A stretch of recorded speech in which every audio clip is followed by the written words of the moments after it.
Oxford Harvard కంటే ముందే భారతదేశంలో ప్రపంచంలోనే అత్యంత గొప్ప యూనివర్సిటీ ఒకటుండేది.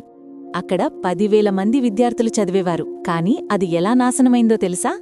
ఇది సాధారణ యూనివర్సిటీ కాదు. ప్రపంచం నలుమూలల నుండి విద్యార్థులొచ్చేవారు. చైనా, కొరియా, టిబెట్ మాత్రమే కాదు, జపాన్, దక్షిణ తూర్పు ఆసియా దేశాల్నించి కూడా వచ్చేవారు. దాని పేరు నళందా యూనివర్సిటీ. ఇది దాదాపు 1500 సంవత్సరాల క్రితం గుప్త సామ్రాజ్యం కాలంలో బీహార్లో నిర్మించబడింది.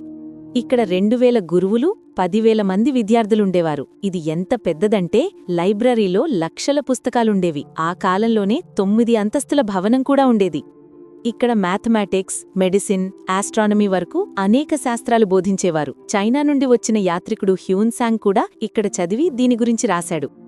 ఇక్కడ అడ్మిషన్ కూడా ఈజీ కాదు. ఎంట్రన్స్ పరీక్షలో 10 మందిలో 2 లేదా 3 మందే పాసయ్యేవారు. కానీ 12వ శతాబ్దంలో ఒక దాడి జరిగింది. బక్తియార్ ఖిల్జీ ఈ యూనివర్సిటీని దహనం చేశాడు. లైబ్రరీలో ఉన్న పుస్తకాలు చాలా రోజుల పాటు తగలబడుతూ కాలిపోయాయి. ఆ రోజు పుస్తకాలు మాత్రమే కాదు, శతాబ్దాల జ్ఞానం కూడా బూడిదయింది. అంతటి జ్ఞానం ఒకే దాడిలో నాశనమైంది.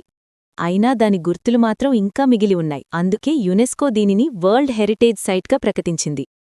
2010లో భారత ప్రభుత్వం పాత నళందా దగ్గర కొత్త నళందా యూనివర్సిటీని ప్రారంభించింది.